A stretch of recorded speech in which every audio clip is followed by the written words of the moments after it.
हाँ तो यार हमने अपने पिछले लेक्चर में ये जो टाइप कास्टिंग होता है उसको हमने देखा था, ठीक है। सो टाइप कास्टिंग हमने कर दिया है डन। और ये जो स्ट्रिंग टू इंटीजर है ये काफ़ी ज़्यादा इंपॉर्टेंट था। मैंने बताया था कि यार बहुत ज़्यादा इंपॉर्टेंट नहीं है, लेकिन कुछ कुछ चीज़ें हैं जो तुम्हें पता होनी चाहिए, लाइक ये स्ट्रिंग से किस तरह से हम इंटीजर में कन्वर्ट करते हैं और इंटीजर से किस तरह से स्ट्रिंग में कन्वर्ट करते हैं। तो अगर तुम्हें ये पता है तो बहुत सही है, क्योंकि आगे जब तुम डीएसए वगैरह स्टार्ट करने जाओगे तो ये काफ़ी जगह यूज हो रहा होता है, ठीक है। तो चलो ठीक है, फिर आज हम करेंगे लेक्चर नंबर 5, जिसमें हम बनाने वाले हैं एक छोटा सा प्रोग्राम जो कि सिंपल इंटरेस्ट फाइंडर प्रोग्राम होगा अपना। तो चलो काफ़ी एक्साइटिंग रहेगा आज का लेक्चर, क्योंकि आज हम कुछ प्रैक्टिकली करने वाले हैं, ठीक है, कोडिंग में। तो आ जाओ फिर। तो सबसे पहले एसआरसी फोल्डर में मैं गया, उसके बाद यहाँ पे राइट क्लिक करके न्यू एंड देन नया पैकेज बनाएंगे जो कि लेक्चर 5 के नाम से, ठीक है। सो एंटर प्रेस कर दिया और ये अपना लेक्चर 5 बन के आ गया। अब लेक्चर 5 के अंदर हम चलेंगे, राइट क्लिक करके न्यू आया, उसके बाद जावा क्लास कर देंगे, ठीक है। जावा क्लास का हम नाम देते हैं simple interest, simple interest finder app, इतना रख देते हैं, ठीक है। चलो ठीक है, तो अपना ये बन के आ गया, ठीक है। तुम देख सकते हो जो अपना जो फाइल होता है वही अपना क्लास का नेम भी हो जाता है, ठीक है। सो चलो ठीक है, फिर आज हम इसी में बनाने वाले हैं अपना सिंपल इंटरेस्ट प्रोग्राम, ठीक है। सो अब यार देखो, अगर मैं मैथमेटिक्स की बात करूं तो मैथमेटिक्स में तुम इसको कैसे तुम सॉल्व करोगे। तो एक बार खुद से ट्राई करो, ठीक है, बनाने का। अगर बन गया तो यार ठीक है, बहुत बढ़िया, ठीक है, बहुत अच्छा रहेगा। अगर नहीं बना फिर भी मैं डिस्कस तो कर ही रहूँगा। बट यार मैं सबसे पहले कोडिंग ना डिस्कस करते हुए सबसे पहले तुम्हें मैथमेटिक्स में समझाना चाहता हूँ कि इसमें बेसिकली क्या क्या रिक्वायरमेंट होती है, क्या एक बेसिक चीज़ होती है जो हमें चाहिए होती है, इसके लिए लॉजिक क्या रहेगा। तो सबसे पहले चलते हैं व्हाइट बोर्ड पे, ठीक है। यहाँ पे मैं निकाल रखा है, ठीक है। तो मैथमेटिक्स में क्या होता है कि तुम्हें जो प्रिंसिपल अमाउंट है पी वो गिवन रहेगा, ठीक है। और यहाँ पे तुम्हें रेट दिया रहेगा और यहाँ पे तुम्हें टाइम दिया रहेगा, ठीक है। तो अब जो सिंपल इंटरेस्ट निकालने का जो फार्मूला होता है मैथमेटिक्स में, सेम वही हम फार्मूला यूज कर रहे होंगे अपने कोडिंग में, ठीक है।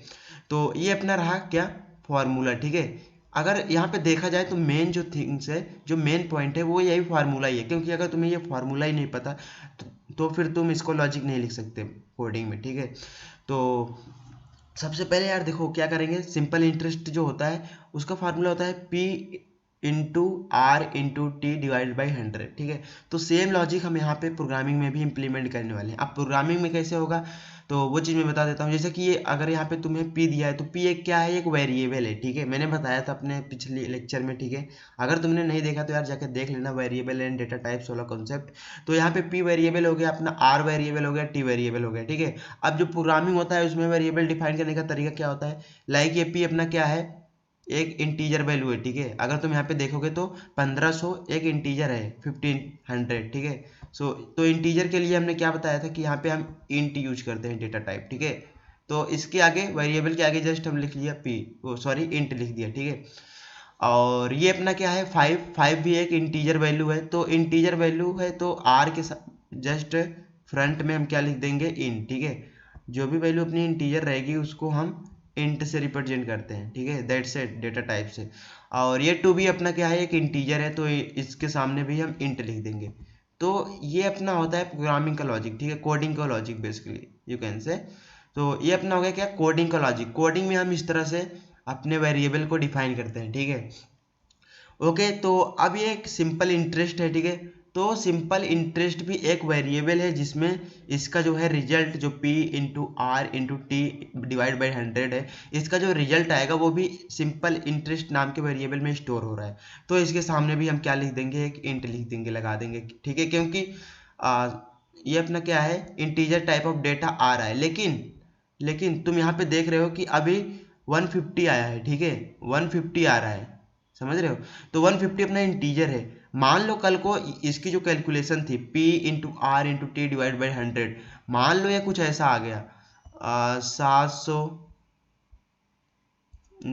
750 और पॉइंट में 5 आ गया, ठीक है, या फिर 50 आ गया। तो अब क्या हो गया ये, अब ये हो गया अपना क्या, डेसिमल पॉइंट, ठीक है। अब अपना ये क्या हो गया, डेसिमल पॉइंट। मतलब डेसिमल नंबर। तो डेसिमल नंबर के लिए मैंने बताया था कि डेसिमल नंबर के लिए हम वेरिएबल के आगे क्या यूज करते हैं, फ्लोट यूज करते हैं, ठीक है, FLOAT, ठीक है, उसके सामने हम फ्लोट यूज करते हैं। तो चलिए अब हम इसको जल्दी से अपने कोडिंग में इम्प्लीमेंट करते हैं, कैसे क्या होगा। तो यार ये जो आप मतलब ये जो प्रोग्राम है ये काफ़ी इंटरेस्टिंग प्रोग्राम है। मान लो तुम कल को एक ऐसा ऐप बना रहे हो जिसमें तुम ये सिंपल इंटरेस्ट वगैरह निकाल सकते हो, लाइक जो भी हमारे छोटे क्लास के जो बच्चे होते हैं, ठीक है, उनके लिए क्या होता है, जब भी वो सिंपल इंटरेस्ट में मूव करते हैं, जब पहली बार इसको देखते हैं, इस वाले टॉपिक को करते हैं, तो उनको उनको काफ़ी ज़्यादा डिफिकल्टी आती है सिंपल इंटरेस्ट निकालने में। तो मान लो तुम कल को उनके लिए एक ऐसा प्रोग्राम बना रहे हो, ठीक है, सिंपल इंटरेस्ट फाइंडर ऐप ऐसा करके कुछ बना रहे हो, तो उनके लिए कितना ज़्यादा हेल्पफुल रहेगा, ठीक है। वो क्या करेगा, ये जो प्रिंसिपल अमाउंट है, ये जो रेट है, ये जो टी है, ये तुम्हारे प्रोग्राम में वो इंटर करेगा, डालेगा वैल्यू, और तुम्हें ये रिजल्ट दे देगा, ठीक है। तो इस तरह से तुम प्रोग्राम बना रहे होगे। तो चलो फिर आ जाओ, फिर हम करते हैं कोडिंग में इम्प्लीमेंट इसको। तो सबसे पहले मैंने बताया था कि अपने को क्या गिवन रहता है, प्रिंसिपल अमाउंट दिया रहता है, जिसको हम पी से रिप्रेजेंट करते हैं। या फिर तुम अगर और अच्छा डिफाइन करना चाहते हो अपने वेरिएबल को, तो कुछ इस तरह से लिख सकते हो, लाइक प्रिंसिपल अब अमाउंट, ठीक है। अब जो अमाउंट आएगा, मैंने बताया था यार कि जो वेरिएबल का नेम होता है वो हमेशा कैमल केस फॉलो करता है। कैमल केस का मतलब जो अपना पहला वर्ड था, इसमें पी स्मॉल रहेगा, जो स्टार्टिंग रहेगा, उसके सामने से जो नया वर्ड स्टार्ट होगा वो क्या होगा, उसका पहला जो कैरेक्टर होगा वो कैपिटल होगा, जैसे कि ए यहाँ पे कैपिटल है, ठीक है। तो प्रिंसिपल अमाउंट अपने को मान लीजिए दे रखा है 1500 रुपये, ठीक है, 1500, ओके। अब यहाँ पे जो रेट दिया है, ठीक है, रेट भी हम यहाँ पे डिफाइन कर लेते हैं, मान लो 5 दिया है, ठीक है। उसके साथ साथ हमें क्या दिया रहेगा, टाइम भी दिया रहेगा, ठीक है, टाइम अपने को मान लो 2 दिया है, ठीक है।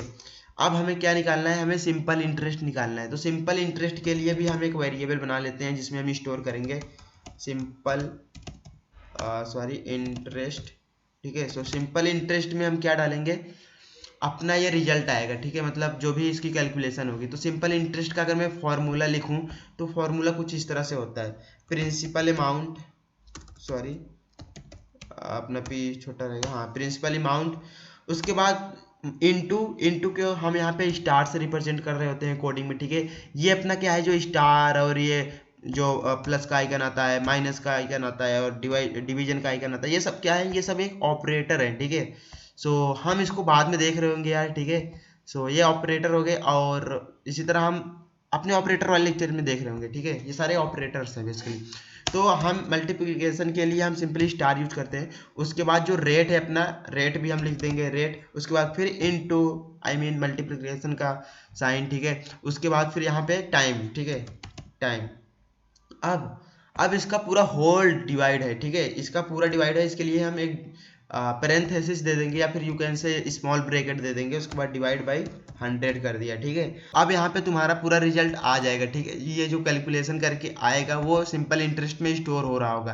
तो अब हम क्या करेंगे, सिंपल इंटरेस्ट को हमें प्रिंट भी तो कराना है कंसोल पे, लाइक जब भी तुम एक एप्लीकेशन बनाओगे उसका रिजल्ट भी कहीं ना कहीं तुम्हें दिखाना पड़ेगा ना अपने एप्लीकेशन पे, कि सिंपल इंटरेस्ट का रिजल्ट क्या आया, system dot out dot println, ठीक है। ये अपना जावा का लाइक प्रोग्राम होता है जिसकी हेल्प से तुम क्या करते हो, प्रिंट करते हो, ठीक है। तो यहाँ पे क्या लिख देंगे, simple interest, okay, simple interest, हाँ ठीक है, इसको हम यहाँ पे डालते हैं इसके लिए। तो गाइज तुम यहाँ पे देख रहे होगे कि अपना एरर शो कर रहा है। तो एरर इसलिए शो कर रहा है क्योंकि यार मैंने हर अपने लेक्चर में बताया है कि जब भी तुम जावा का प्रोग्राम लिखते हो तो उसका कुछ एंट्री कोड होता है, ठीक है, एंट्री पॉइंट होता है, लेकिन मैंने उसको मिस कर दिया। अगर तुम यहाँ पे देखोगे तो ये रही अपनी क्लास, ठीक है, उसके साथ साथ नीचे अपना आता है एक एंट्री कोड जो कि पब्लिक स्टैटिक वाइड मेन, उसके अंदर एक स्ट्रिंग का एरे आता है, उसके साथ args वेरिएबल का नाम, ठीक है। तो ये अपना हो गया क्या, एंट्री पॉइंट। तो इसके अंदर सारा कोड लिखते हैं। तो यहाँ पे आज हमने प्रैक्टिकली भी देख लिया कि यार अगर तुम ये पब्लिक स्टैटिक वाइड मेन इसके अंदर अपना कोड नहीं लिखोगे तो तुमको एरर शो करेगा। तो यहाँ पे तुम देख सकते हो कि एरर वगैरह आ रहा है, ठीक है। तो आज हमने प्रैक्टिकली भी करके देख लिया। तो अब हम क्या करेंगे, हम सारे इस कोड को जो outside of this main block, जो इसके बाहर का कोड है, उसको हम इसके अंदर डालेंगे अगर हमें कोई भी चीज़ परफॉर्म करना है तो चलो फिर फटाक से इसको हम करते हैं कॉपी पेस्ट। ओके, यहाँ पे हमने कर लिया कॉपी इसको, और इसको ख़त्म करके इसके अंदर डालते हैं। ठीक है, मैंने बताया था कि यार जो भी तुम कोडिंग लिखोगे मेन मेथड के अंदर लिखोगे। ठीक है, ये जो ब्रैकेट है ना, ये जो करली ब्रेसेस है इसके अंदर लिखोगे यहाँ पे। तो इसके अंदर हम डाल देते हैं फटाक से। तो ये अपना डल चुका है। ठीक है, तो अब यार सिंपली अपना सारा लॉजिक हो चुका है कंप्लीट। तुम इसको प्रिंट करके देख सकते हो। जब तुम पहली बार रन करो यार तो यहाँ से रन करना। ठीक है, ये जो लाइन नंबर 3 पे ये बटन दिख रही, यहाँ से करोगे तो जो तुमने पुराना अपना प्रोग्राम बनाया था, लाइक मैंने टाइप कास्टिंग का बनाया था, तो ये पुराना वाला रन कर देता है यहाँ से। ठीक है, तो तुम यहाँ से सबसे पहली बार यहाँ से रन कर देना। ठीक है, तो रन सिंपल इंटरेस्ट। उसके बाद तुम यहाँ पे देख पाओगे कि जो तुम्हारा प्रोग्राम होगा वो सक्सेसफुली रन हो जाएगा। उसके बाद तुम्हारा आउटपुट भी आ जाएगा। तो आउटपुट क्या आएगा मैं दिखा देता हूँ। जो इसको हमने निकाला था सिंपल इंटरेस्ट, ये आया था 150 राइट। तो ये अपना रिजल्ट आया था, मतलब सिंपल इंटरेस्ट। तो यहाँ पे कोडिंग में देखोगे तो तुमको सेम 150 दिखाई देगा। ठीक है, you can see this is our 150 right. तो इस तरह से यार तुम अपना प्रोग्राम बना चुके हो। ठीक है, अगर तुम्हें ये भी दिखाना है कि simple interest is equal to करके, ठीक है, 150, तो तुम यहाँ पे लाइक स्ट्रिंग के अंदर वो चीज़ प्रिंट करा सकते हो। लेकिन जैसे ही तुम वेरिएबल को अलग करते हो स्ट्रिंग से, ठीक है, ये अपना स्ट्रिंग है, इसके अंदर एक टेक्स्ट आता है। जो भी तुम कंसोल पे प्रिंट कराना चाहते हो वो स्ट्रिंग के अंदर डाल सकते हो। वो as it is text print हो जाएगा। जैसे ये process finished with exit 0 print हुआ है ना, सेम इसी तरह अगर तुम्हें कुछ टेक्स्ट वगैरह प्रिंट कराना है कंसोल पे, तो उसके लिए मैंने बताया था कि जो ये स्ट्रिंग होता है, डबल कोट्स होता है, इसके अंदर हम चीज़ें लिखते हैं। कुछ भी जो चीज़ तुम्हें प्रिंट कराना हो वो चीज़ तुम यहाँ पे प्रिंट करा सकते हो। तो यहाँ पे हम प्रिंट कराएंगे simple interest is equal to, बस। ठीक है, तो और यहाँ पे मैंने बताया था कि अगर तुम्हें इस वेरिएबल को अलग करना है इस टेक्स्ट से तो तुमको यहाँ पे बीच में प्लस देना पड़ेगा गाइस। ठीक है, दैट्स इट। अब यहाँ पे क्या होगा कि simple interest is equal to अपना जो सिंपल इंटरेस्ट में स्टोर रही होगी वैल्यू, वो यहाँ पे प्रिंट हो जाएगी। ठीक है, अब मैं इसको दोबारा करता हूँ रन बटन पे क्लिक कर दिया और ये अपना रन होना स्टार्ट हो गया है। तो तुम यहाँ पे देख पाओगे कि अपना जो आउटपुट है वो किस चीज़ तरह से आ रहा है, simple interest is equal to 150। ठीक है, सो या अपना प्रोग्राम बन चुका है। लेकिन यहाँ पे क्या है, एक लाइक एक बाउंडेशन यहाँ पे ये हो जाती है कि यार मान लो कल को तुम प्रोग्राम बना रहे हो और तुम ये वैल्यू खुद डाल रहे हो, ठीक है, अपने से दे रहे हो। लेकिन यहाँ पे प्रॉब्लम ये है ना कि हर बार ये तो चेंज हो सकता है ना। लाइक तुमने सॉफ्टवेयर बना दिया और जो भी यूजर्स आया, जो भी स्कूल स्टूडेंट आया, वो उसको यूज करना चाह रहा है इस तुम्हारे ऐप को, तो वो क्या करेगा, वो वैल्यू इंटर करेगा। ठीक है, हर बार अलग अलग वैल्यू डालेगा क्योंकि उसके पास बहुत सारे क्वेश्चन रहेंगे। तो हर क्वेश्चन में वैल्यू सेम थोड़ी रहेगी। मान लो आज को प्रिंसिपल अमाउंट 1500 था, कल को मान लो यहाँ पे 1600 हो गया। ठीक है, तो तुम अपने प्रोग्राम में थोड़ी हर बार चेंज करोगे। तुम ऐसा कुछ लॉजिक, ऐसा कुछ लिखोगे कि यूजर की चॉइस के हिसाब से, यूजर की मर्जी के हिसाब से यहाँ पे तुम इनपुट ले सकते हो। तो उस तरह से तुम्हें प्रोग्राम बनाना है। यहाँ पे केवल ये वैल्यू देके छोड़ नहीं देनी है। ठीक है, यहाँ पे कुछ ऐसी चीज़ लिखनी है जिसकी वजह से यूजर हर बार अलग अलग वैल्यू दे पाए। ठीक है, जो भी तुम्हारा सॉफ्टवेयर यूज कर रहा हो। लाइक तुम कैलकुलेटर यूज करते हो तो उसमें क्या होता है कि उसमें तुम अपने से इनपुट देते हो। लाइक हमें 5 मल्टीप्लाई बाई 10 करना है, तो हर बार अलग अलग मल्टीप्लिकेशन वगैरह करते हो। ठीक है, तो उसके लिए क्या यूज होता है प्रोग्रामिंग में, उसके लिए तुम कैसे करोगे, तो उसके लिए आता है अपना क्या, इनपुट लेना। ठीक है जी गाइस, तो जावा में क्या होता है कि तुम इनपुट लेते हो। इनपुट कैसे लेते हो वो चीज़ हम अपने नेक्स्ट क्लास में देख रहे होंगे। और इसी प्रोग्राम को एक ऐसा प्रोग्राम बनाएंगे जो कि एक बार तुम बना दोगे तो हर बार वो चलेगा। मतलब तुम्हें चेंजेस करने की ज़रूरत नहीं है, अलग अलग वैल्यू पे भी चल रहा होगा तुम्हारा प्रोग्राम। लाइक अलग अलग वैल्यू का मतलब ये है कि आज को 1600 है, कल को 2000 डाल दिया, यहाँ पे 5 पॉइंट समथिंग कुछ डाल दिया। ठीक है, और एक चीज़ मैंने बताया था कि जैसे यहाँ पे अभी आउटपुट जो है 150 आ रहा है इंटीजर। ठीक है, तो अपना यहाँ पे सिंपली तुमने क्या लिया था, यहाँ पे इंटीजर लिया था। मान लो कल को इसका जो रिजल्ट आ रहा है वो डेसिमल में सॉरी हाँ डेसिमल में आ रहा है, तो उसके लिए हम क्या यूज करेंगे, यहाँ पे डबल यूज कर सकते हो। ठीक है, और डबल नहीं यूज करना है तो तुम्हें सिंपली तुम फ्लोट भी यूज कर सकते हो। ठीक है, तो इस तरह से तुम यूज कर सकते हो, लेकिन अभी के लिए फिलहाल हम इंटीजर ही रहने देते हैं। तो ये हो चुका है अपना डन यार गाइस प्रोग्राम। और नेक्स्ट लेक्चर में हम देख रहे होंगे कि जावा में किस तरह से इनपुट लिया जाता है। यार आज की वीडियो अच्छी लगी होगी तो प्लीज़ यार लाइक करो इस वीडियो को, और अपने दोस्तों के साथ शेयर करो यार, अगर तुम्हारा व्हाट्सएप ग्रुप है तो उसमें भी शेयर करो, और साथ में चैनल को सब्सक्राइब भी करो, ठीक है। तो ऐसे बहुत सारे लेक्चर्स आने वाले हैं अभी। तो चलो ठीक है, take care, bye bye, see you soon in the next lecture.